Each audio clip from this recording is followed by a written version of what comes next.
Another American TESOL Presents Free Friday webinars. We're here every Friday. This is the first one of 2014, so we're really excited.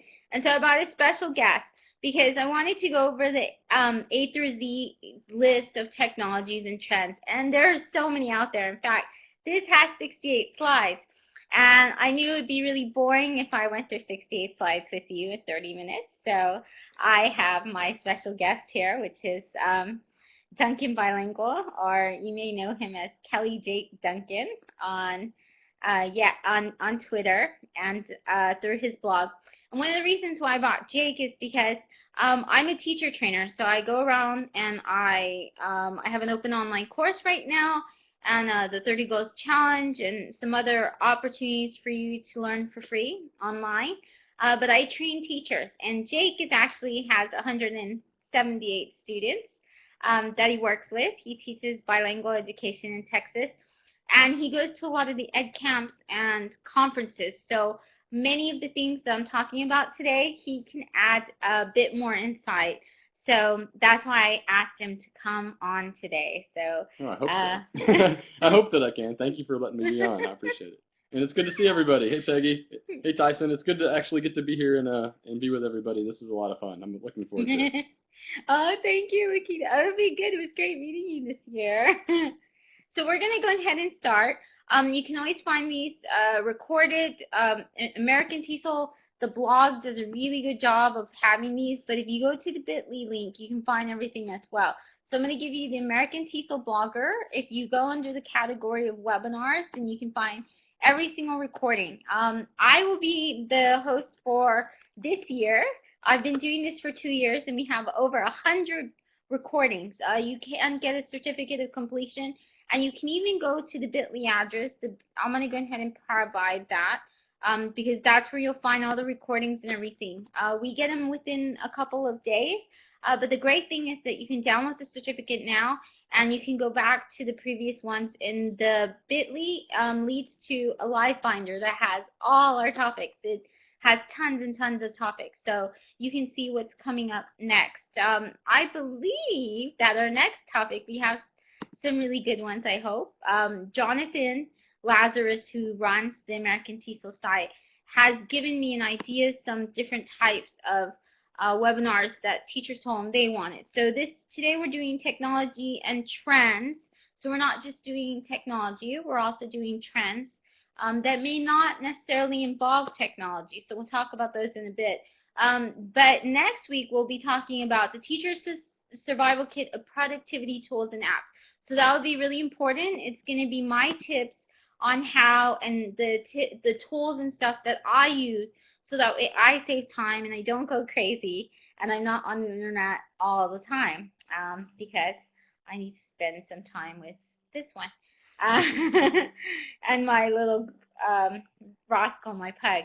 So we're going to go ahead and start. It might be a lot, but don't worry. You can always go back. You can go to the guide, and then you can go ahead and you can find more information.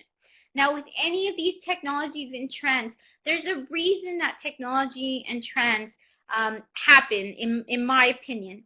The reason we have trends, and what is a trend? A teaching trend is something such as Genius Hour, which you'll find about, maker spaces, all of these flipped classroom. These are all trends that come in the classroom. Each year they have different ones. And the reason why we have these, a lot of times teachers say, well, why do I have to know about them? Why is it important? The reason why is because we have a system that over 100 years, the education system is not fully what it should be.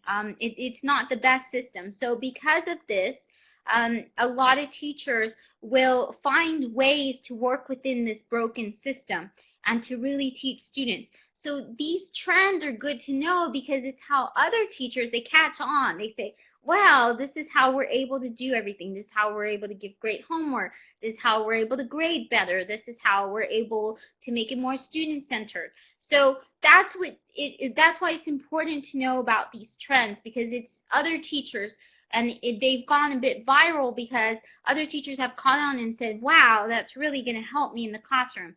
your teaching situation. We're from all over the world. We're from Canada, we're from London, we're from the US, we're from every different parts of the world. Sometimes we're from Iran and Jordan, and we get people from everywhere. So it's important that you realize that this isn't going to be all for you. You got to pick and choose what's going to be the best to help your learners and to help you in your situation, whether you have technology, low technology, or a lot. So it's all up to you. So take whatever jumps out at you, 2 or 3 things, and say, wow, I want to learn more about that.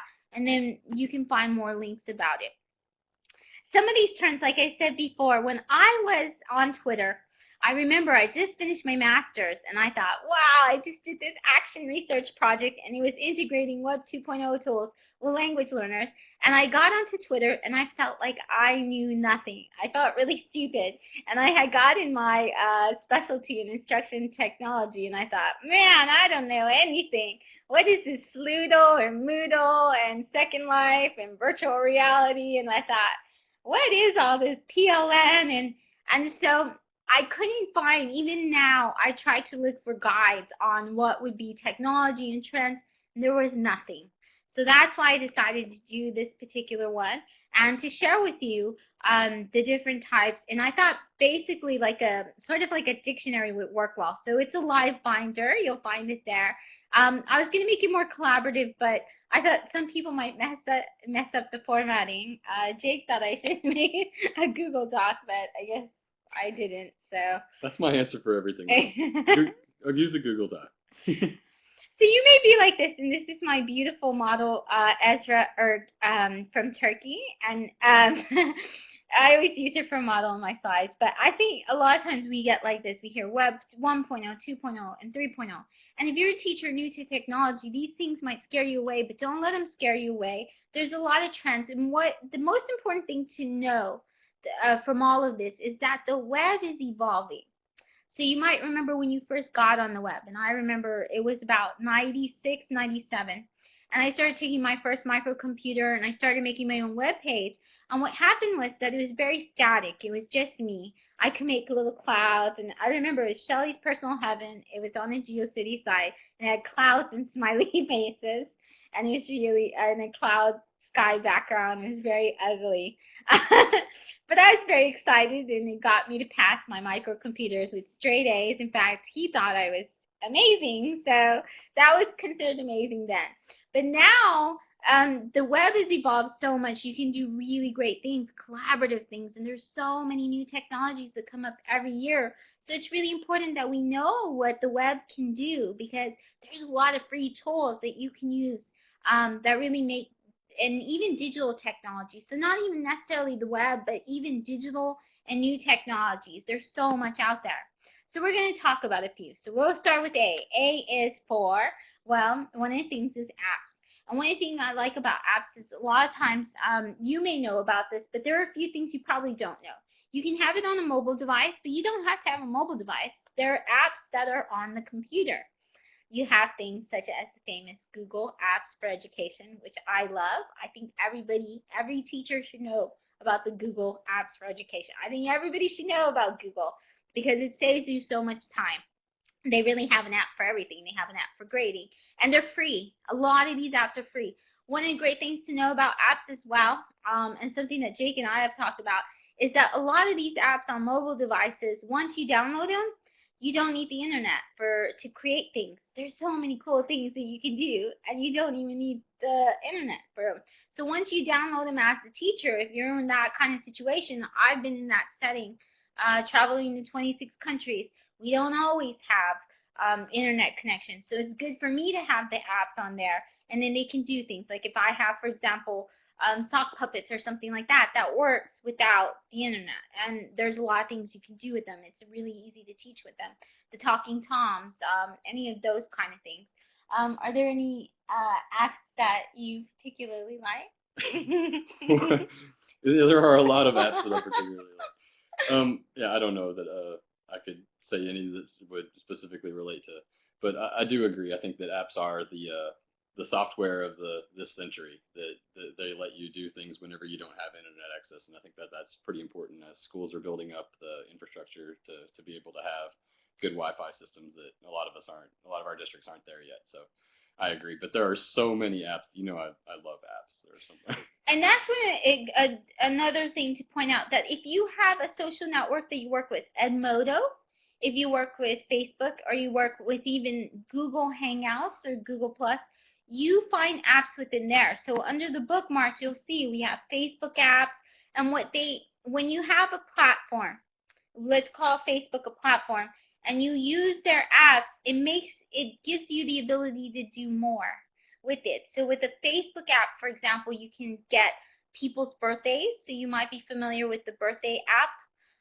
and it puts everybody in a calendar. So it allows you to do so much more. So it's important to know, if you in a Google Drive, one of the things that I found out this year that just totally helped me with so much, saved me so much time, was just a lifesaver, was finding the apps that are connected to my Google Drive, to my Google Docs. I just went and we have a webinar on that I've done in the past on Google Tools, and you'll find that in the bit.ly folder as well. But it just saved me. Another one is Avatar. Avatar, if you don't know what it is, it's your digital image online. It could be a cartoon like this one, and this is from a student. This is an activity I get students to do. Or it could be your real self. It could be, sometimes you'll see me with Roscoe, and that's my image online. And then you get to decide. You can call it your name. Mine is usually named Shell Terrell, Shelly Terrell. Sometimes it's Teacher Shell. Sometimes it's Shells 831. I mean, there's so many different types of names I've given my avatars. You may use different avatars. So this is your digital image of yourself. This is what people see of you. But your avatar, when you're on here, this puts you into a society. This kind of shows everyone what you are. And depending on the online space that you are, Facebook, you may have a different avatar there than, let's say, you're in Second Life. Second Life, you actually have, it's a virtual world, and you have an entire person-like form that you walk through. So depending where you are online, your avatar is going to look different. Augmented reality. Augmented reality is something, well, actually, I'll let Jake explain it, because the first week of school, the first day of school, Jake did augmented reality with his students. We did, and augmented reality, I think, is just a lot of fun for students, that they love it. I hear it explained as being able to make your walls come to life. And so I think the most popular app for using augmented reality in the classroom is probably Erasmus, and it's your first one on your list there. And because it's across platforms, it works on just about anything. And what we did for my students, is we were able to, we got to get through all of this in that amount of time. That we were, since I'm a world cultures class, my students used the planes from Erasmus that you can download. And so I'm sorry, that was Color. So we used Color, which is a coloring page. So you can color on anything on the page, and you can add text onto it. And they wrote about a country that they would like to explore and learn about. And the thing that they were able to tell me something that they knew about the country and something they wanted to learn about it. And then whenever you use the app, the plane comes to life, and you can make the plane spin around. And it had a banner from the back of the plane. It was like a crop duster. And so they were able to see what they had written, what all the other students had written from that, watching the banner fly around on the plane. And they have a lot of free coloring pages that you can download, and they do offer a couple that they do charge for. But for me in class, I just used most of the free ones. But since I had the app, I would let them use mine to look at each other's and to explore. So we use all of the tools that I have. Every device that I have, my students get to use in class. So it was a lot of fun for them, and it was just something that they'd never seen before. And so they were just really excited to be able to look at each other's, and that was a good way to get them to explore the other students' interests. And so they were able to see which countries they were really interested in. It was just a lot of fun for them. And though it might seem sort of childish, I guess, on the face of it, just to give them a coloring page as sixth graders on the first day of school, whenever they were able to see it come to life, and to watch their planes that they had colored flying around in midair and take pictures with them and things like that. It was really neat for them. Now, Sarah's asked a good question. She says, augmented reality is awesome. I'm sorry, I had a, oh, she goes, we were planning to do an AR yearbook. Any tips? Actually, if you type in AR yearbook, there's an app for that now. There's actually a company that works with that. I saw it the other day, so I can't remember, but I remember that I put it under augmented reality and there was an app. So you may want to check that out. But I know that Jake has used Erasmus in the past, and that's where students can make their own. They can attach a video and stuff. So you may want to do something in the most basic form. It's much easier to use Erasmus. It's a free app, and it is for iOS and Android. But if you use the web, that's where you actually create the augmented reality, right? And the kids can make it. So you could do something very simple like the videos. They could talk. So you could have each student do a video where they talk and they say something about themselves or what they loved about the year or something like that. So that would be one way. You could do it where they could have a moving image or something like that, or you could have all the highlighted moments of, like, for example, the track team. If you had video moments, you could put that. But right now, the easiest way is to have a video come to life, because right now there's a lot of work that needs to be done for augmented reality to be really, That's true. I would say also that it's really easy to be able to take your physical yearbook and to add the augmented layer to that using stuff like Erasmus. You could just use any of the pictures for individual students or for group pages or really anything. So you could take a physical yearbook and you could augment that really easily. And then ABC, we have Aggregate, Bookmark, and Curate. And the reason why these are all together is because these are all part of social bookmarking. So we get on to B. And B, these are the ones that I like. I'm really into Listly. What you bet you really like Symbaloo. I do like Symbaloo. I think Symbaloo is great. I also I augment, or I use a lot of EdShelf also. Oh, this EdShelf's not on your list. Oh, but I didn't put it as a bookmarking tool. Right, I did use that to curate tools. But we did bookmark that. Digo, I think, is the best tool. I think that's kind of a common that everybody has.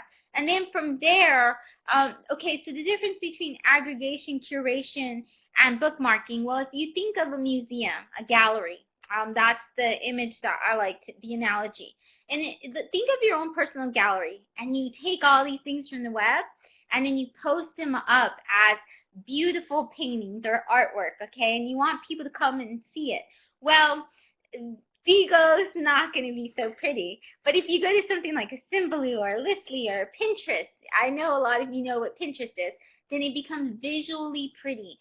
So aggregate means that you collect, basically. You're taking all these kind of bookmarks, but when you do it in a way curated, you're like a museum. You're showing people.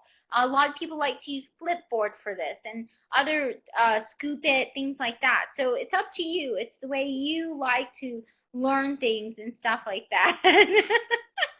Well, Tyson, we have a webinar coming up that says ways to use Pinterest for teaching. So maybe you'll find that useful.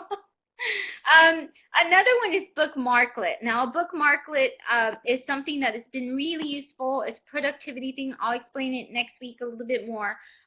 But just know that most of your favorite web tools, Pinterest, Scoop It, Pearltree, Live Binders, all of these have some kind of Bookmarklet or extension.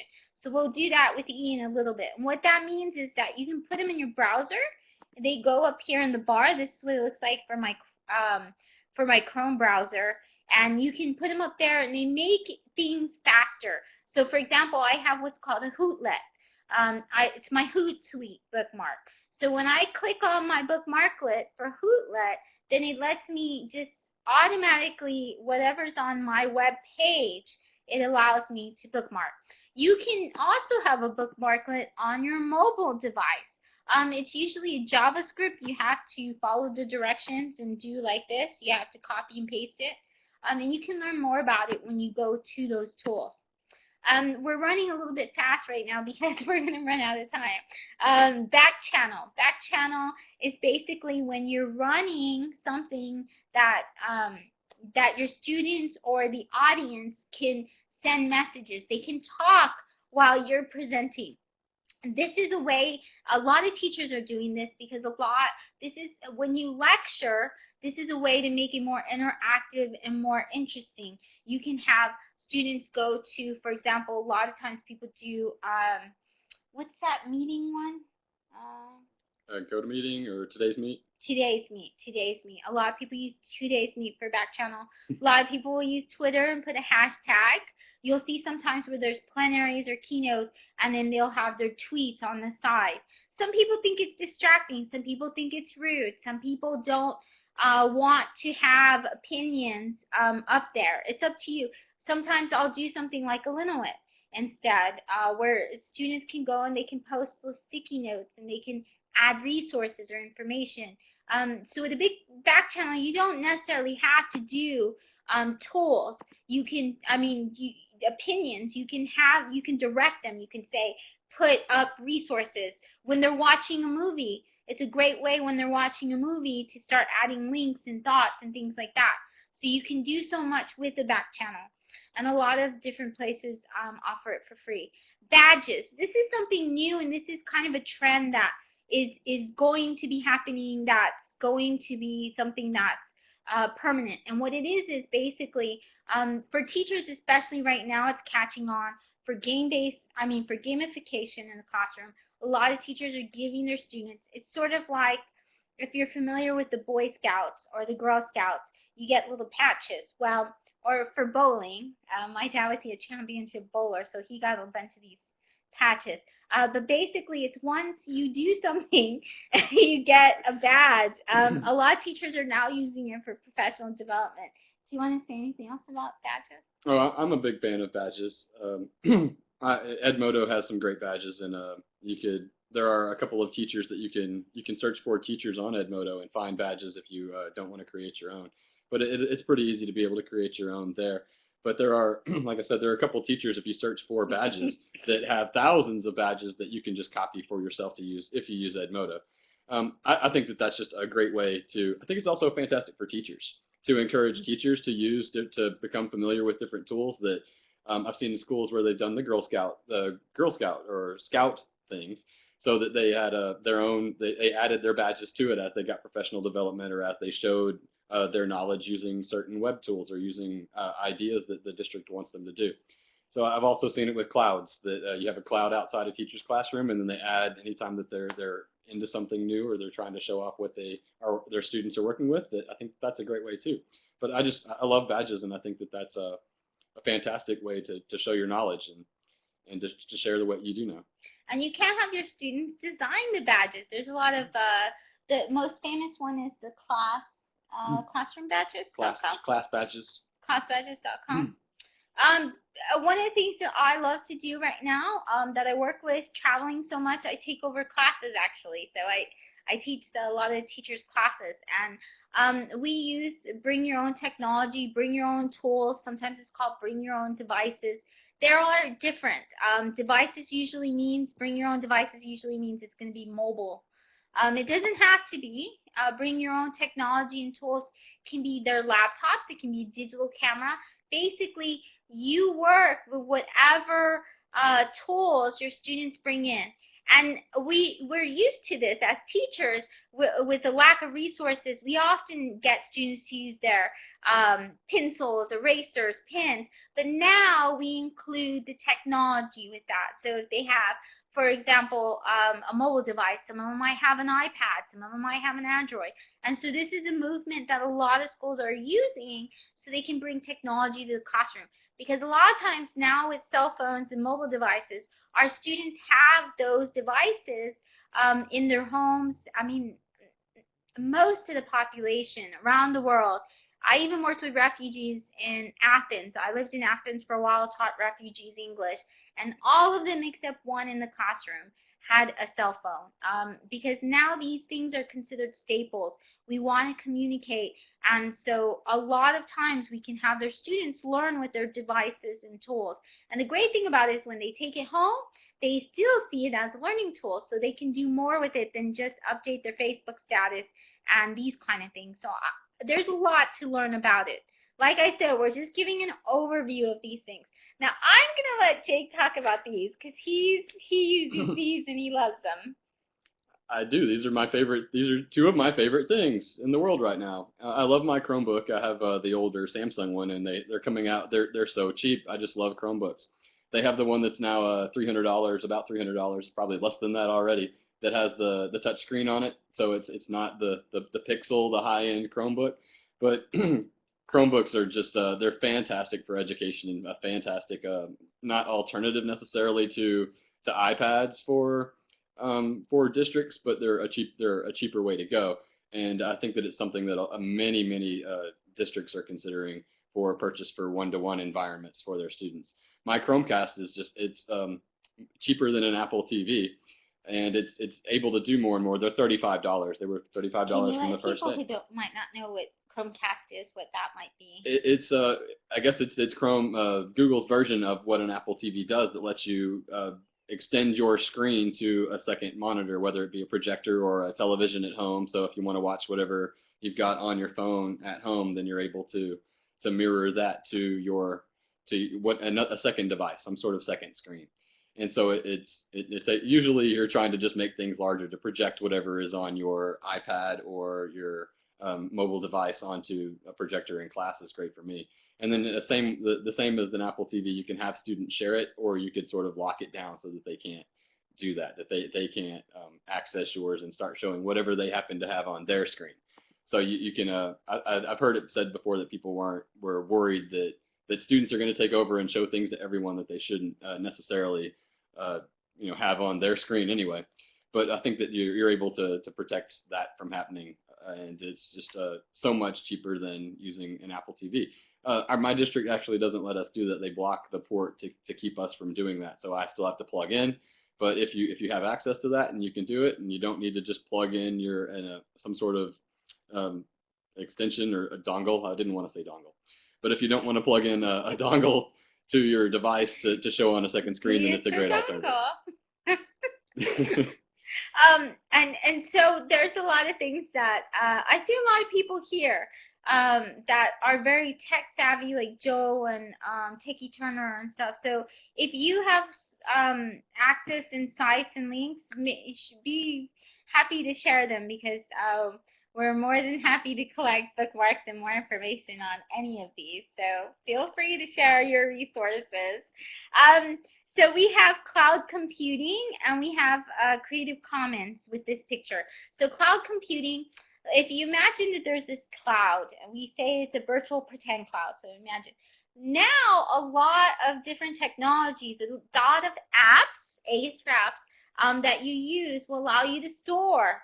They will actually, you don't have to store it on your computer. When you create something, your students don't have to store it on a computer. They can store it online in the virtual cloud, okay? So it gives you more space.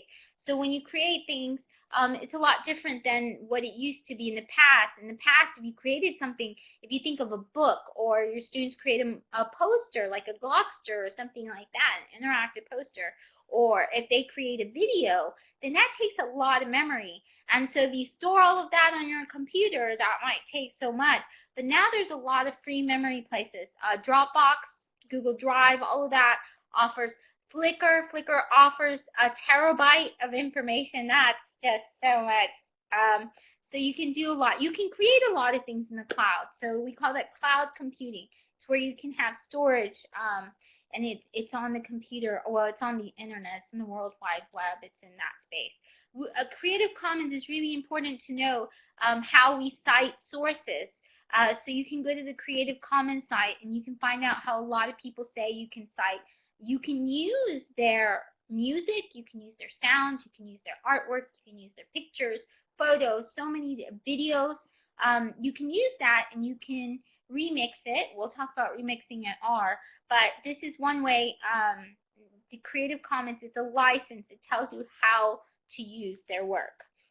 We use, as you can tell in this presentation, I use a lot of photos from Flickr, and that's one of the sites where you can get a lot of Creative Commons images. So I'm going to let Jake do C for coding and code. Okay. Well, you just did a post on this. No, I shared an old one actually, but because for Hour of Code, I feel bad now. My students, we didn't get to partake in the Hour of Code that had gone on a few weeks ago. It might have been almost a month ago now, but I just think that that was fantastic. That millions of people have done or students have taken part in that Hour of Code where they went to. I believe it took place at code.org or Computer Science Week, csweek.org. I'm not sure that that's a .org. But they have great resources, and it's where they started off doing the Angry Birds games and learned some basic coding. There are so many great apps that are available to teach the ideas behind coding and basically sort of teach logic for it. And I wrote a little post about that because I really like a downloadable program called Code Spells that lets you sort of go through a virtual world, and it teaches Java programming through magic spells. The Java programs are basically magic spells. So I listed a few of the tools there that are free, the Cargo Bot and the Daisy the Dinosaur for the little kids. And there are just so many great coding apps now that I think that I really am a big proponent of it, of teaching everybody, if not necessarily coding, the logic and sort of how to think logically that way. So I think that that's just, those are fantastic. There are so many fantastic coding tools, but I really like Code Spells. And it is a download, but I think that's a great one. And the end product is basically like a student can even create something like an artwork. They could create a game. A lot of students create games now with the coding. It's probably what you learned when you were in computers classes. I know when I was in computer classes, that's what I learned. You learn the basics. You learn to write if A, run this, and then that's what happens. So that's kind of coding. D is for digital footprint, citizenship, and literacy. It's really important now that our students, you hear these terms a lot. Literacy, there's a whole kind of evaluating. Our students right now, they live in an information-rich society. All of us do. Every single day we get tons and tons of information. You can't avoid it. You get it on your phone, you get it on the TV, you get it on your social networks. I mean, you get it everywhere. And so now we kind of are numb to it. We just let ourselves get all this information and like sponges. But what we don't do a lot of times is take the time to pause and really evaluate what is being fed to us. So it's really important that we teach our students how to do that, evaluate, make sure that what they read and stuff, they understand it, that it has other sources, that it's credible, that it's not just, that it's facts, it's based on facts and history and things like that, that it's rich information. E is for EdCamp. You may have found, so this is not necessarily technology. EdCamp is there are new forms out there with all of this technology and all of these trends and all of this way that we get together. It's even changed the way we have conferences. So a lot of times we'll have something called like a bar conference, an unconference. What that means, this is one of the ones, which is EdCamp. There's also something very similar called Teach Me, which was developed by Tom Barrett, and then EdCamp. What they do is a lot of teachers come together. It's free. They post up topics right then and there. Anybody can post up topics. It's usually like this. It looks like this, a board. And they say things. Oh, I think we should talk about iPads. I think we should talk about Google. I think we should talk about Chrome. I think we should talk about more centered structured teaching. And then they get in a classroom, everybody who wants to talk about that topic, and they basically go and they have a conversation. Anything I'm missing? I think that you go to lots of them. You nailed it. No, that conversation is the most important thing. That there are no presentations. That nobody is presenting at an ed camp. That it's all about conversations, and you get what you want from it, and you're able to share anything with with others. So it's all about not necessarily just what you want to present on, but it's about what do people want to learn, and who has something to offer to share. So I'd say go to an ed camp, experience an ed camp if you haven't been. Joe Dell. And ed camp online tomorrow. Yeah, you can go to Ed Camp on Teach Me. There's a Teach Me online too. Okay, so it was Ewan McIntosh. Okay, so then I must have had that wrong. I'm sorry. Okay, so Joe Dell says that it was developed by Teach Me's were developed by Ewan McIntosh, and that it was popularized by those in the UK back in 2006. So thank you for that correction. That was very, very helpful. I had my information wrong. Teach Meets are different, and I think that ed camps actually came after Teach Meets. And Teach Meets, they're a little bit different. Sometimes you have guiding questions, sometimes the presentation, sometimes you do have a presentation and they're 2 minutes long. Sometimes you will have a keynote in there. I don't think in camp you don't have keynotes, right? But in Teach Meets, I've been a keynote at a lot of Teach Meets, so actually I know they have keynotes sometimes, but the keynotes I've given are been like 15 minutes. They haven't been very long. And then the rest of the presentations have been 2 minutes, sometimes up to 5 minutes. So I know sometimes they veer off. ePortfolios, this is a way to do your digital footprint. Basically, it's showing all your work. These are a few of the sites I like. There's tons out there. I use Live Binders.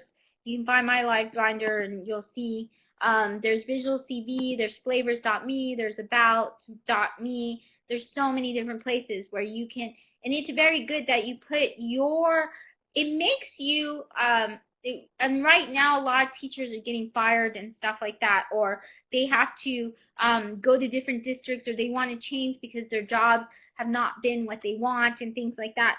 If you showed your portfolio, we talked about badges, you can even add a site of badges. You can add your certificates, everything that you've done, all the webinars that you've attended, all the webinars you've given, your blog, your website. It's good. You can put these in an ePortfolio. It's something I get my students to do as well. And it's really enriching. It really shows what you've learned online. And it's a great way to get your students to be there. I like that. I like that Sarah likes Wix. My students have Wix sites also, but I think Weebly is also a really good alternative to that. I love that they have an app, but those are both great tools. Also, there are a lot of them, but I think it start with one. Just find a place that you would like to share the stuff that you've done and just share with others.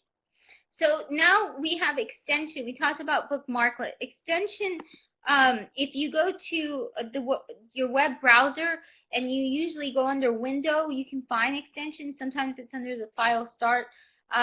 One of the things, the extension does more than a Bookmarklet. So if you can get an extension, it's better. An extension is something that comes as part of the browser. It's like an add-on, so that's why they call it an extension. What it does is it means that your favorite tools, like if you have a Pinterest, I always say Pinterest because I know a lot of people know that. Twitter, you can find extensions for all of that. Hootsuite, I have one for Digo, and this is what it does. I go to a website, and then what it's going to do is it's going to take, for Digo, it lets me bookmark it, it lets me tag it, it lets me share it with my EdTech group and all of that. So if you have something, for example, Bitly, when I get my Bitly extension, it shortens everything right there. And then I can even tweet it and everything right there and see analytics. So it's a faster way. It saves me so much time. In fact, I don't usually use tools that don't have an extension or Bookmarklet because it saves me that much time. It saves me probably within the year, probably hundreds of hours. So it's definitely something you should learn more about, I think. I put E for editing because editing is this new trend and something that's very popular in a lot of technologies. There are so many things that your students love to do with editing. There's so many things called filters. They can do this with videos and images so easily. They can make something very professional in 5 minutes, usually less, because a lot of these apps, the free versions will only give you 30 seconds. For Instagram or for Vine, you can only have like an 11-second or 15-second video. So when you do the editing, you can do filters. Sometimes they come with preset templates. Some of my favorite video apps that are free, for iOS at least, like Director, give you something like you can do silent movie. And then everything you put, all the pictures, it goes like black and white, and it has this like Charlie Chaplin, and it looks professional. It looks like a silent film. It's so cool. So there's so much you can do. Your students are doing this. They are editing. They're using things like Funky and all of these different types, PicMonkey, and all of these apps where they can make it look like 1920s. They can use sepia. They can make it black and white. They can add text. They can do so much with it, and all with an app. So that's why I put E for editing. I'm going to let you talk about this one because one of your really good friends is kind of the master at this, or known as a guru, which is... He is, and that's Tech Ninja Todd Nesloni, and he's been flipping his classroom for a couple of years now. And basically the idea behind the flipped classroom pedagogy or methodology is that you want to have more time in class for students to be creating and to be for you as a teacher to have more one-on-one time with students while they're actually doing things versus lecturing. So sort of the idea is to take the lecture and to create videos that are geared toward your students, or to find great resources, great games, things like that, to introduce them to topics and give them that background that we would be spending class time on. So they watch those, or they play those games, or they do watch those videos at home the night before.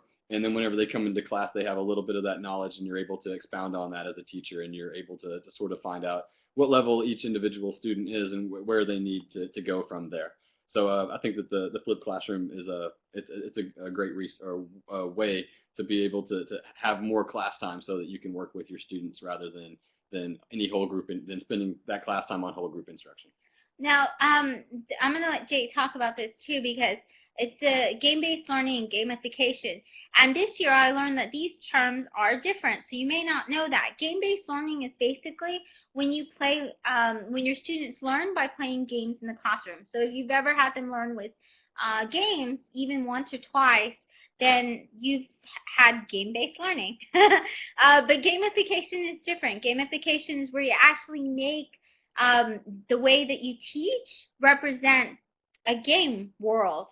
You have things where your students can do levels, where they have missions, where they can get things like badges and different, that's the grading system. They get points and stuff like that. So I know this is something we're actually going to do an ISTE workshop on this, where we gamify the workshop. But Jake's been doing this with his students as well, so he can. I think that pretty well. I mean, I've been trying. I do both. I like to do a little bit a mix of both, but I try to gamify the class, and that's it's not been necessarily an easy thing for me trying to find out what's really working and what's not. But I've been doing this with my students since the beginning of this year with again my 6th grade world cultures classes. And so I've been assigning them missions, and whenever they complete a mission, then they're able to level up. And so it's a way for me to sort of personalize or individualize the student's education versus everybody doing the same thing at the same time. So I'm enjoying it, and I'm learning a lot this year from doing this with my students. And it's been a fun ride so far. So hopefully by ISTE we'll have a lot more wonderful things to say about what really works for my kids and what doesn't. But I think it's been great so far. And you can find out, I put Educator Al there. He's a wonderful person to go to on Twitter.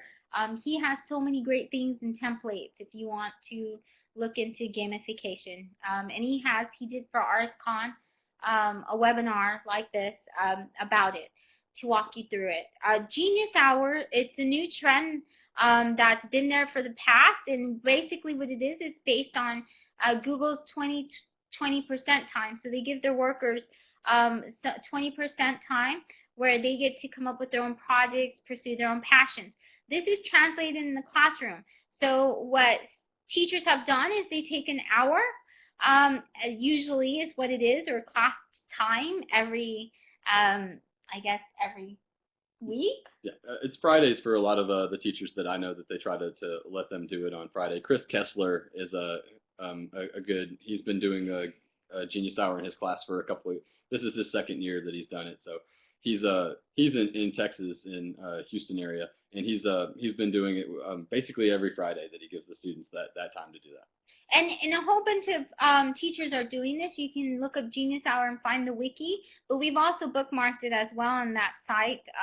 But Genius Hour basically means that you let your students pursue a topic of their interest. It may be, some may be wanting to look at skateboarding, some may be into engineering or being an astronaut, and they produce a project based on that.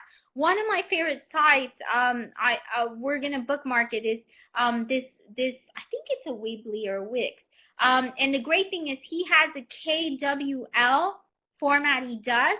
His students say what they know, and they have this all on their website, and they give you videos of what they learned in their projects. So he's a really great resource. One of the things Jake taught me about this year, which is super cool, is gesture-based technologies. And these are where your technologies, and they're free. You can try the Cami free iOS app. It's super cool. It recognizes things like a wink or your eyes or any kind of movement with your body, and it'll do things. You don't even have to touch it. So, like, for example, Jake and I will put we'll put the phone, and we'll just set it against a wall or something, or on a little stand we have, and we'll go like this, and it'll take our picture. So we do that a lot. It's really cool. There's one that used to be really good called the Look Away app, and what it used to do is you could watch YouTube videos, like if you were cooking and you were watching that, because that's how I cook sometimes. I have my iPad and I'm cooking and following the recipe that's on YouTube. And if I looked away, it would pause it. And when I looked back, it started again. So that was very useful. I could be in the kitchen, just look at it, you know? Yeah. So, and you could mute by putting your finger to your mouth, and you can unmute by doing the opposite. I'm not sure what gesture that would be. But yeah, I'm a huge fan of and a lot like the Kinect is the Leap motion, which is not free. But I think they're about $80, but it was a Kickstarter project, and it basically is a tool to let you just use your hands to do all sorts of things. There are apps for it, and it's just a pretty amazing tool. My students love it, and since we are a world cultures class, then we travel around the world virtually. So my students are just using their hands to move our Google Earth around and to zoom in onto specific places. So it's really very futuristic technology to me. It's what I expected the world to be like in the future. It's from Minority Report. It's great from that kind of stuff. But they're building in these leap motions into a lot of computers now, so that you can just use it on regular laptops also. But you can use this on your apps. You can download a lot of apps on iOS or even Android on your device and try it out. Just look up gesture, and it comes out with a lot of them are face or hands.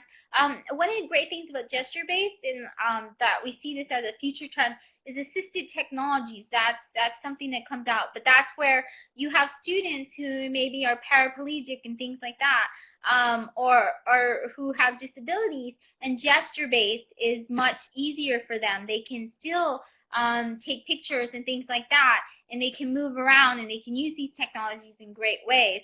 So you can look at it for that. It's very useful. So if you have those needs, you can do that. G is for Google.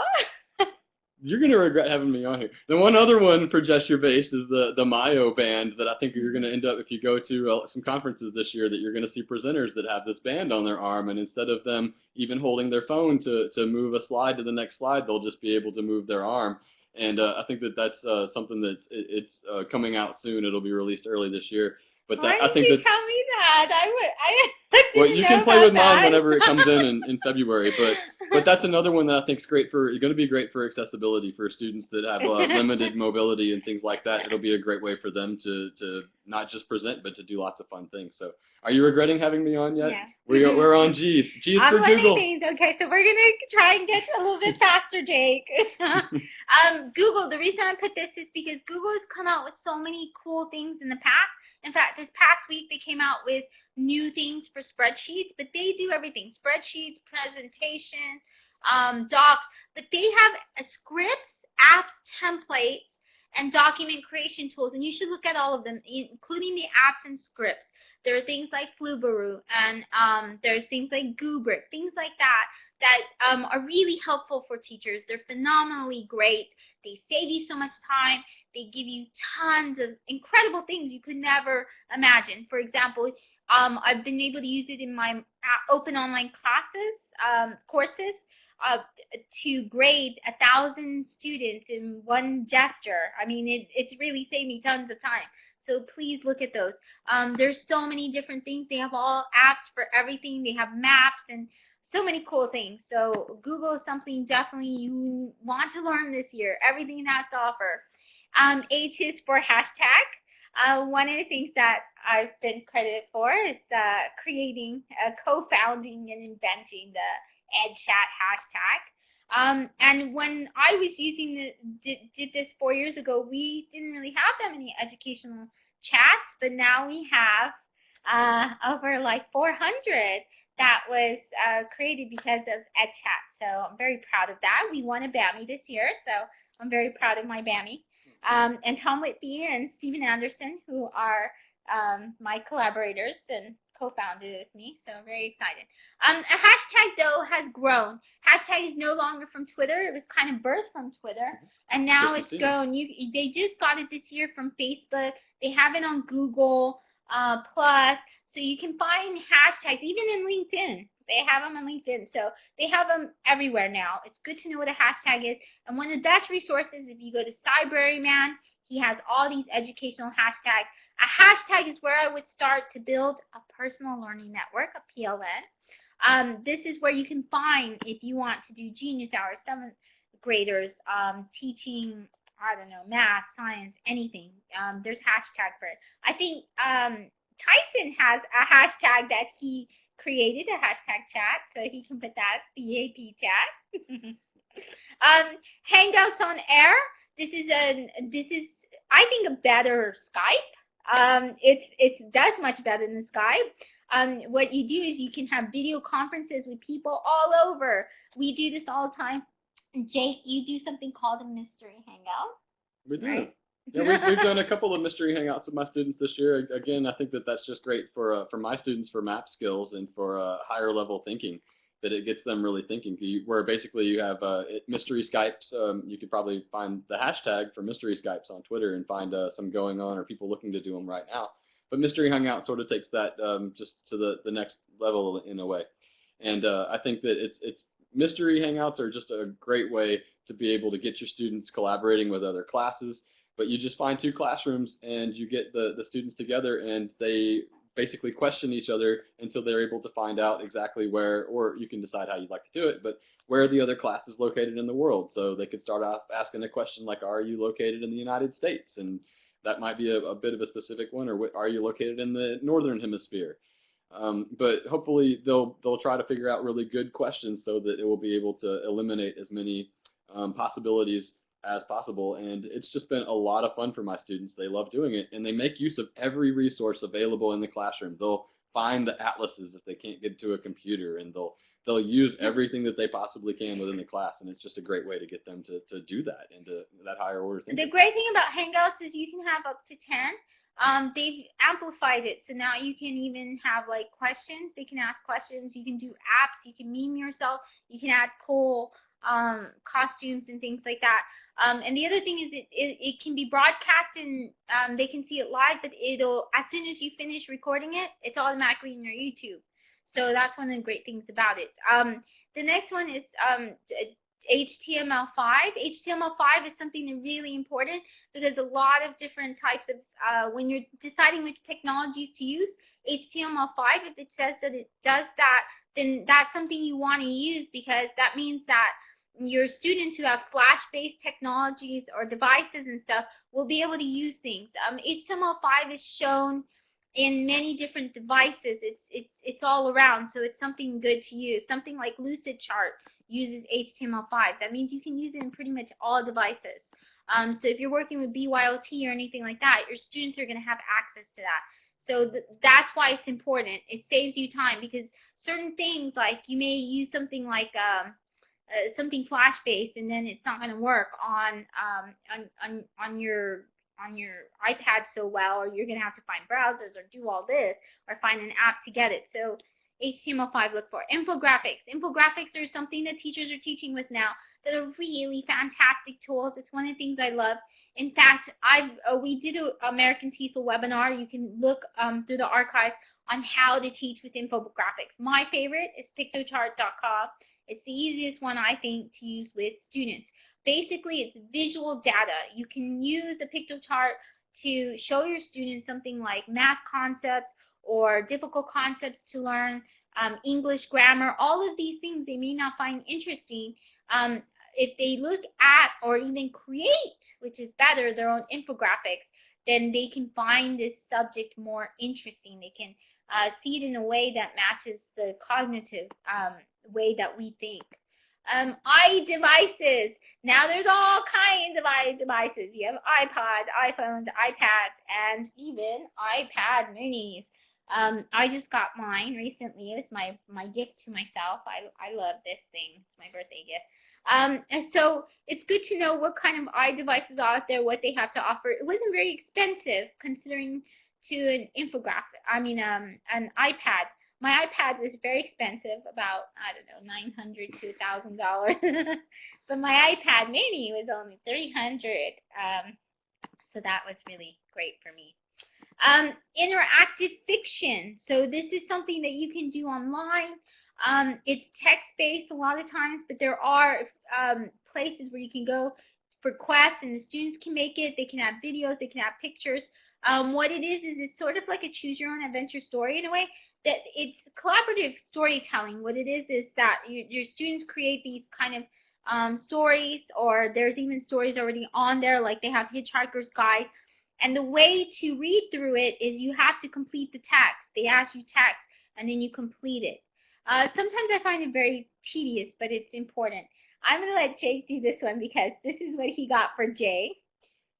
Be quick, we gotta hurry. Yeah, okay, so I think that it's good for teachers to know, if they don't, the difference between portable network graphics, the PNGs, versus, I guess they might be called PNGs, JPEG files, because in a lot of the tools that we want students to use, we would rather them use the PNGs versus the JPGs, so that they can have a transparent background. If they want to put themselves into a video game that they're creating with some app or some tool, then they don't want to have a box as the background. They would rather use a portable network graphic so that they could be transparent and they don't have those edges show up. So I just think that that's important for a lot of people to know. Yeah, so if you create something, or your students create something on BeFunky or anything like that, and it gives you the option to file, like my PicMonkey app, it gives you the option to save as and save as a PNG.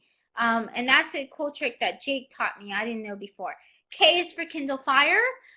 There's a lot, the Kindle has evolved, so these are some of the things that teachers actually will teach with. Districts will actually do one-to-one with Kindle Fires.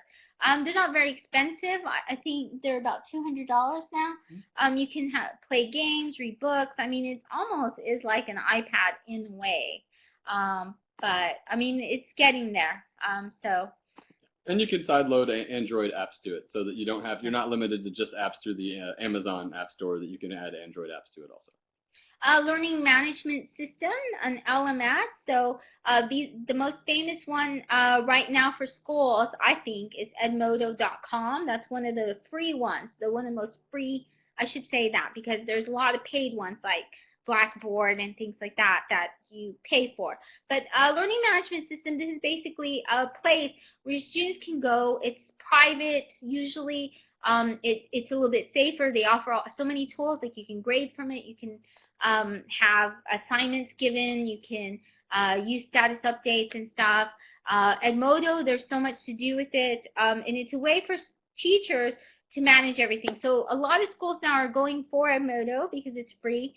And you can do a lot with it. So that's what the learning management system is. More than likely your school has one, and they dictate to you what kind of LMS. But if they allow you to choose, Jake uses Edmodo. He 3D likes it. Game Lab. I like 3D Game Lab since my class is going gamified. Maker spaces. This is one of the newest trends coming out. Basically what this is where you have areas where your students get a bunch of tools and technology, and they can make things. They can make like robots, or they can make trucks, or they can make, it's where they can go and they can create. And so one of the biggest trends that I've seen this year is more getting students hands-on to make things. That's what Genius Hour is about. That's what Makerspace is about. That's what a lot of these apps are doing. They allow students to make storybooks, to make adventures, to make games, all kinds of things. Memes. Meme is something that our students all do and know. It's something that you do. So I've created a few memes this year. We did at TEFL. We had the Harlem Shuffle. Or shake. What's the shake? Yeah, the shake. Here at ISTE, we had a flash mob. That's a meme. A meme, we did one American TESOL webinar, so you can see this. A lot of times you see these memes as pictures. A meme is something either like a picture or a saying. It could be an acronym like LOL, and we make it viral. It could be a dance. It could be a video, the mat dancing. And there's so many different things that we have made viral, and people replicate and replicate, like a flash mob. There are thousands of flash mobs. You see them everywhere at every conference. The Harlem Shake, there's thousands of videos. This little baby, he's become a meme. A lot of people will write different things. There's so many that you'll see out there. You'll see Grumpy Cat and things. Jake already talked about mystery Skypes and Hangouts where you get two classes together, so we'll go ahead and skip that. Minecraft, I'll give that to you. I love Minecraft. Minecraft, you can with the app on mobile devices, you get the light version, so students can create in their own world without being able to save things, but you can take screenshots of the things that they create. So I have whenever my students were doing landforms, then they would build those landforms or replicas of those landforms. They wouldn't build the actual ones within Minecraft, and then they would take screenshots to be able to show them to us. But it's just it's sort of the second life of today where you're able to get together and students can do things and focus on tasks and do lots of just amazing things virtually in a collaborative virtual world. So it's great for collaboration, and they know it and they love it, and they can do some amazing things in Minecraft. So it's just awesome. In Minecraft is a game that is very popular right now. But another different for M is mobile learning. A lot of times our students, now schools are allowing students to use mobile devices. So there's so much in mobile learning that you can look up. There's a lot of free lesson plans and stuff. And with a past webinar, we did mobile learning for English language teachers, where you could get thousands of free lesson plans, thousands of, also lots of bloggers to follow that specifically do it for English language teaching. But there's for a lot of things, Tony Vincent, Kathy Schrock, there's tons of names out there that use mobile learning in such a great way that you should just look up. Moodle is a learning management system. There's getting more and more that you can do with it. This year, I've actually created my first Moodle course for teachers, for a graduate course, for Spanish teachers with InTech. And so there's a lot. Moodle's evolved in a lot of ways. You can even have it in a mobile device. So it's a free open software, an open courseware, I guess is what they call it. Open source. Open source, yes, sorry. That's what you're here for, to help me out.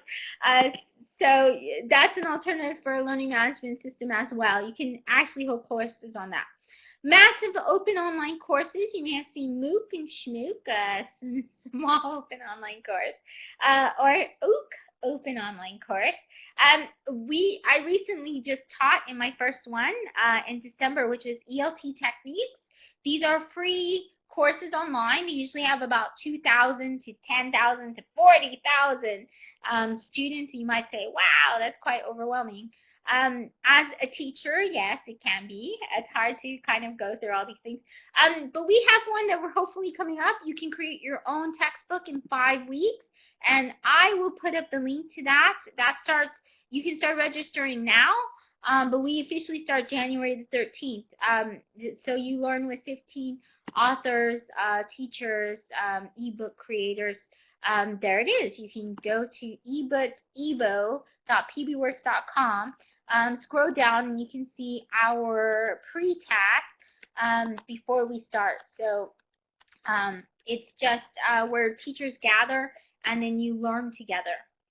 I put note-taking. One of the reasons I put note-taking is because there's so much note-taking that can go on. Research 3.0 now with technology. So you have things like Penultimate, where you can actually, I use this now as my personal journal. I write with this little nifty thing called a stylus. I can write on my mobile device, and it actually will search my handwriting. So I really like that. I think it's cool. It's part of the free apps of Evernote. I love it. Evernote's another really cool note-taking app. So you can do so much online note-taking wise. Poplet's a mind map. You can draw. You can add videos, links. You can do this collaboratively. It's a mind map. You can switch things around. It's very cool. You can add Flickr pics and stuff. And then Google Docs. You can do collaborative note-taking. Online conferences we recently had, and Peggy George was incredible person. I think she's the open online conference like queen, because you don't ever see Peggy, who's in the audience right now. Like she helps with all of them. She's really why we can have these, because Peggy does so much. She helps us so much, and she knows so much. She really helped guide with the Reform Symposium e-conference. But an online conference, Jake helped with this as well, is where you can have teachers attend. We had over 4,000, 3 days free. Our plenary was Dr. Sugata Mitra. So it's a great way for teachers to go who can't afford to go to conferences like ISTE or IATEFL and things like that, or even TESOL. They can go online and they can experience that conference feeling, and they can see plenaries and everything, and they can go with a group of teachers online. So it's all for free, and they're recorded. So you can even go to reformsymposium.com and see what you missed. Then we talked about these already, open space sessions on conference. Willie Cardosa recently did one as well that looks like this. So not only are they doing them as conferences, but sometimes speakers themselves will also do an open space session where they take sticky notes, and they have the participants write down concerns or something about a certain topic.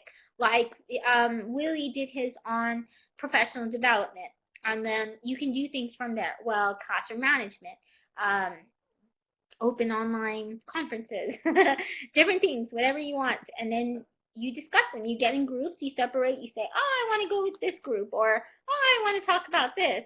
And then you get together and you talk about it, and that's what the session is about. We have these also for RSCon. We'll sometimes have, like, for the conferences, we'll have where there's sessions where they're totally just unconference. People will type in a box like here, and they'll tell us what they want to talk about, and whatever we vote on, that is the topic, and anybody's free to talk about it instead of a presentation. There's a lot of productivity apps. We'll talk about that more. What this means is there's a lot of third-party apps. Like I use Hootsuite. That lets me post to Instagram, Facebook, LinkedIn, even some of my Google Plus pages, all in one place. So I open up my Hootsuite. There's a free version. Some people use TweetDeck. Some people use, what's that other one with an S? Oh, IFTT, Buffer. People use Buffer. Jake does IFTT. I love IFTTT. It's if this then that, so it lets you all of these different tools that people use. You can create triggers so that if I favorite a tweet, I could send that tweet to add on to my Evernote, or to they're just unlimited uses for IFTTT. I think that's a wonderful tool. And 30/30. 30/30 will limit you depending on what you tell it to do. So if you want to spend 30 minutes tweeting, for example, then it'll put a timer for you. It's an app, though. It's only an app. It's not online, right? I don't know if it is. I don't think it is online. No, it isn't. But it'll give you the timer, and then it'll say, okay, time to go on to something else. So it's really good about managing your time. It's for those like me who will spend all day on Facebook and tweeting. Great for classrooms too, like mine, where we have 45-minute rotations. So we want to spend 5 minutes doing this, and then 10 minutes doing this, and then it's great to stay organized and to keep on track time-wise. Especially if you do if you teach the same course multiple times during the day, then sometimes it's difficult to necessarily stay on track with each course. So I think that's a really handy tool for that too. This is from David Mitchell. He invented something called quad blogging. And quad blogging has really been helpful for teachers that are blogging. So if you're blogging with your students, you may want to try this. What it is it's 4 classes get together. They can be from anywhere around the world. And what they do is one class is the focus for the week, and the other 3 comment on those blogs. I've done it even quad blogging with 4 students. So I've gotten, if you're just doing it within your class, I'll sometimes just get 4 students, and that student is the focus. Jane is the focus for this week. Next week it's Bob. Next week, and the rest comment, and they comment on Jane for the whole week. And then the next week it's Bob or Jack. So you go on and you rotate. But quad blogging has really helped a lot of teachers with that, where they're like, no, none of my students are blogging, or none of them have comments. It really takes care of all that. So it's something that you should be aware of, especially if you're blogging with your students. I haven't gotten to do quad blogging necessarily yet, but I think that it's fantastic to be able to get an authentic audience for your students, and that just automatically you get to see the students' work increase whenever they know that people are viewing it and people are commenting on it. They can write a post and then they don't necessarily do that. Whenever you do share that and then people are able to comment on it, the level of the quality of work or the quality of writing for that next post just dramatically increases. That it's really just a fantastic way to make their voices heard, to get the students' voices heard, and then they want to do a much better job. Okay, so then you can pick a theme. So Eileen says, do classes pick a theme? Yes, you can. You can give them a topic that they're concentrating on that week and stuff like that. So yes, definitely you can do that and carry the conversation that way. You can even have them where they discuss, they post a video or something that talks about a certain theme or whatever to match whatever you're learning inside the class. There's quick response code. I learned that a lot of teachers don't know about this. One of the things that I learned this year that I didn't know before is that if you do a text-based one, it doesn't, after you make your QR code and it's text-based, you don't need the internet to be able to find that out. So I like to do something where it's a joke. I'll give someone the joke. I'll give someone else the answer. They find each other. They scan. And they have to match the joke with the answer. So that's something that you can do. Scavenger hunts are a lot of fun with that too, that don't require, because if students are wandering around the school, then there's not necessarily Wi-Fi access everywhere. So that's a great way to get them to use QR codes to do things without necessarily needing the internet access. But they do need the app, so they will need a QR code scanner app on their device or whatever they're using if they're sharing devices and stuff. There's one called Remix. So with the Remix, our students right now are in a Remix culture. You'll see things like reblogging on Tumblr and things like that. What that means is that our students are taking what other people have created and they're making their own things with them. Sometimes it'll be really simple, kind of quick things like memes. Memes are a great example of that. It's taking other things and then just making, you can make a video like Animoto. Animoto is a great remix kind of app. It's where you can take somebody else's song. You can take templates and backgrounds somebody else designed. You can take pictures that are somebody else took. You can put them all together and you can personalize them and put your own pictures and your own sounds and stuff, and you can make a personal video. So that's what remixing is. It's very important that we talk about that. Me and John Spencer are actually for ISTE doing something on how to make our students literacy DJs, where they can remix their literacy, whatever they learn, and do cool things, because it's a great way to teach your students, and they're already doing this. They do this culturally. This is something that your students and generations, the generation has been doing. It's very popular. It's a way to show how creative they really are too. They're so creative, and they do such really just hilarious and interesting things with remixing all sorts of media. As is for screencasting, there's a lot of times when teachers want to take a video or screen capture. They want to take a picture of what's on their browser or what's on their computer. A lot of times they want to do that with what's on their mobile device. They're finding ways. They're developing new tools all the time. One of the things that you should know about screencasting is they recently took off Jing. Jing's not really something that can be used as much anymore, right? Now they made it into... I didn't hear that. I didn't know that. Oh, I thought they made it into Snap or... I have no idea. Okay, well I maybe use my not. I could be Chromebook, so I don't wrong. get to use Jing so much anymore. I could be wrong. Your iPad. Now they're trying to make different things for that, but a lot of times they don't. Jake was telling me that they don't stay online very much to screencast for the iPad. Oh yeah, those the apps like Display Recorder that let you record everything that's on your screen on iOS devices. They will pop up occasionally, and they're wonderful to get in the App Store if you can get them whenever they show up. But then, they'll disappear pretty quickly. Apple doesn't want you to do that.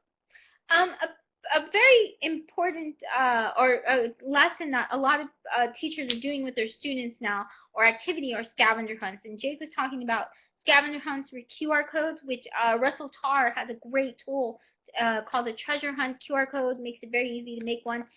One of my favorite tools is the Scavenger Hunt with Friends.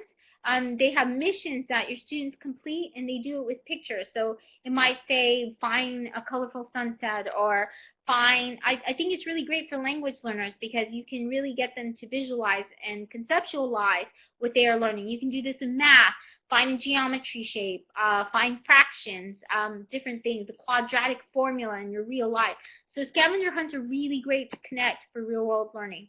Let's see, we already did that. Speech recognition. There's a lot of different tools out there that a lot of students can say what they want to, and it'll recognize their speech. Dictanote is something that I use. Dragon dictation. There's things like Voki. Voki, you can type a text. It's text to speech. There's a lot of times also like Google Voice, where you can leave a voice message and it'll translate it for you. You don't have to type it, so that's cool. So there's a lot of different types of apps like that. You may know Siri, for example. Siri will recognize your speech. There's a lot of time you can talk on to the Google, and you can Google has like a little voice on your Android phone, and you can tell it. These are very useful because when you're driving and things like that, and you want to get things done or whatever, you can even talk your blog post sometimes, or your thoughts. So the Google Drive app on mobile also lets you. It's a good way for note taking if students are able to do that. If you have a quiet space available for them, they could take notes or they could write things out. Again, that's also an accessibility thing. I think is that you can use the Drive. You can talk into the Drive app into Google Docs, and I think that's it's all of those technologies have gotten better and better, and it even understands me with my Texas accent. It doesn't understand me. It's still Twitter chats. Now there's tons of them. There's a Twitter chat for anything you want to do. It's a great way to find a small community to connect with, and those are the blogs you should start following because like Flip Chat, you want to learn more about Flip Classroom, BYOT, Genius Hour, they have it for everything. Makerspaces, they have like a Twitter chat for everything these days. You can go where I just showed you, where the bit.ly edu chat, and you do have to capitalize the E, and you'll find all of this Thomas Murray has put it together with Jerry Blumengarden, which is Cyberman. URL shortener. So a lot of times teachers ask me during training. So some of you that are more tech savvy know about these things, but a lot of teachers don't. So when you see things like bit.ly, or tinyurl.com, what they do is they take a really long thing like Google Docs, will make this huge link, and nobody can type that out, especially at a training or workshop. Or your students, you want them to get somewhere fast. So what you do is you use a bit.ly or tinyurl.com, and it makes it shorter. You can even use it with one of the Bookmarklets or extensions. And I think you like those a lot because they're customizable, so you can make it to be whatever you want to. You can make it be your name, anything like that. Goo.gl is the popular one. Goo.gl is the really neat one that lets people that automatically creates the QR codes also. But I think we both really like that you can make it to where it's easier if you make it into a Word. If I make my Google document I'm sharing, make it Mr. Duncan's notes or something like that, something simple. Yeah, and one of the things that Jake loves is this new URL shortener where it gives feelings. I do. It's bit.ly for feelings, and so it turns the actual URL becomes, if you really hate something, I don't know why you would want to share it, but it becomes loads, loath.es / some URL. So And it if you lets you know like how you feel about it. then it'll say like, yay. Yay this, or upvotes is another one. Yeah, I like that. Voice recognition, we talked a little about that with Siri, and if you're lost, you can hear directions and things like that. You can make them voice comments. You can do this pretty easily from Google Drive. It used to be called voice comments, now it's called Kaidena. So these are all free tools and apps. Everything we're sharing, there's free versions for. So we've really tried to share with you things that are free. Broadcasting and video creation, once again, the filtering, and the trend is it's going shorter. So a lot of times students don't necessarily have to create things. A lot of my students, they'll create 15-second, 30-second snaps, and there's a reason for that. One of the reasons for that is it's less bandwidth. If you have 80 students, which I've had in a class, make a video, then there's no way with the bandwidth. And that's one of the things I forgot to put up here was Bluetooth. If you're having them go through Bluetooth, which is sometimes that's how I collect the videos through Dropbox or something like that, then you can't have 85, 10-minute videos. So a lot of times they'll have 30 seconds, 15 seconds. So these are things, also a lot of the apps will only allow you, like Vine and Instagram. But the great thing about it is it's also making, broadcasting means that you are basically podcasting. It's like an ongoing video that you do. So there's a lot of personalities out there. And apps like Vine are making 6-second videos, 11-second videos, 15 seconds. They're making people who do a series of those. Like Batjad is my favorite one that Jake introduced me to. It's so funny. Awesome. They're making these people viral. These people are becoming very famous. They're actually making money off of this, and they're only making about 6 to 11-second videos. And that's it. So it's something to look into. Your students love this. This is kind of a cultural phenomenon.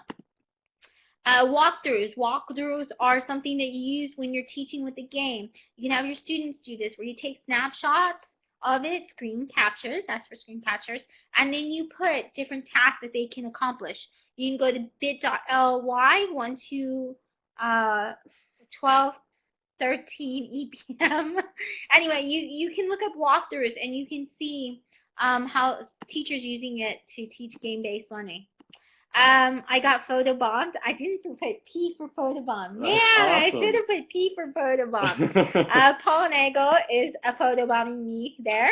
I am wearing Adam Bellows Google glasses. So all of you talk about wearable technology. I think you have wearable technology. I do. I've got my jawbone up on now. I just love this type of stuff. I love the idea of where this is going, and I think the Google glasses, and I'm gonna have some Epiphany eyewear, not exactly the Google glasses, but they'll basically just glasses that will let you record, and so you just tap the button and then you can record or talk to it and tell it to stop. But I think this is probably going to be a huge year for wearable technology, not just because of Google Glass and what Google Glass can do, but just in a lot of ways, a lot of the things that people are doing to keep track of your fitness and really fancy pedometers. But there's just so many really cool technologies that are going to become available this year, and not just Google Glass, but it's going to be pretty amazing too. And we're going to have to get accustomed to.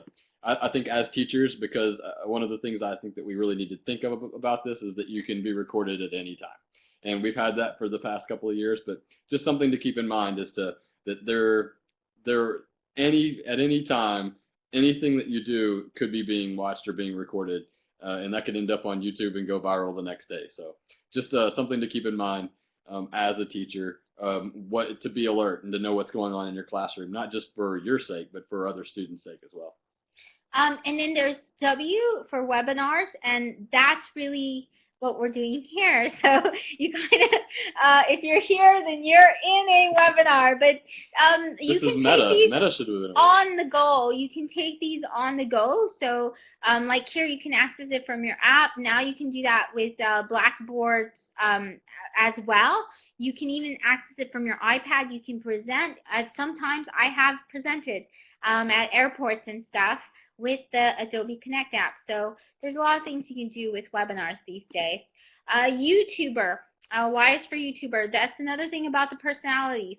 Now our students, and this is something that you can use to teach them, but also something to pay attention to. I think too many times we don't look at what our youth are doing, what is popular. And I've met 6-year-olds in Croatia when I was in Croatia who actually explained to me the term YouTuber, and they said, "Oh, Mom, I'm a YouTuber," which was in Croatia with where students are making their own Minecraft videos and tutorials, or they're becoming these personalities. They have something. One of my favorite ones that I introduced Jake to was this girl. She has 1 million hits on each video, and she does things like funny makeup, and she's just funny. I love to watch her. So there's a lot of things.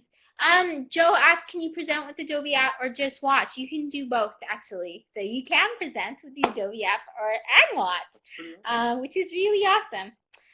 When you do have the app, there are certain things that are not accessible, like if you do where on the Blackboard one, for example, if you use the Illuminate app, not everyone, if you do something where they can locate on a map or something, you won't see that, or you won't see the web share. Things like that. So that is something to be aware of. But YouTuber, video is very important still. You remember from Lonely Girl, 16, and all of these things. There's a lot of personalities out there, and a lot of teachers now are becoming YouTubers. They are rappers, you know, Color Learn, maybe Jason Levine. He's fantastic. He's a YouTuber. He's somebody who has his own channel. He set up all these videos. And a lot of teachers, if you're an English language teacher, it's important to know this, because a lot of times you can actually become a personality. You can make money doing this. There are a lot of people who just make money being a YouTuber. They make a lot of money. So if you're making that and you're one of these people, the type that loves to teach and things like that with that, then you can do that. Techie Turner was telling us about Karen Messing, a YouTuber teacher. There was one at RSCon as well. The book, oh, I forgot her, the book supplier. I love her. She does these videos of library books and stuff, and she introduces you to a whole bunch of them. Some of Jake's favorite authors. Yeah, John Green, who wrote The Fault in Our Stars, is coming out. He does the Crash Course channel, which just does lots of videos, and they're YouTuber style videos. They are also YouTubers, and his brother Hank Green, who does SciShow. Those are great resources for science classes and for history classes. So those are really good ones to check out too. And if you're flipping your classroom, you might as well become a YouTuber. You can do more than one trend. Zombies. Zombies. This is getting really popular. They even have Hollywood is using zombies to teach students. There's zombie comics. There are a lot of apps that have to deal with zombies. Zombie physics, zombies math. So zombies are something that is popular culture, something that our teens and even kids look at. And there's a lot of movies. There's a lot of TV shows, The Walking Dead and some others like that. So zombies are now something that is a trend that teachers are using. And that is A through Z. They're not, you can find all of these if you go to the bit.ly links. You can also find them if you go to Teacher Bootcamp blog. You can add to them. You can let us know what you think. So thank you so much. We tried to do that as fast as possible, and this is recorded. You can find this on the American TESOL site. And thank you so much. Have a great weekend. We are way past this, so we're going to let you go.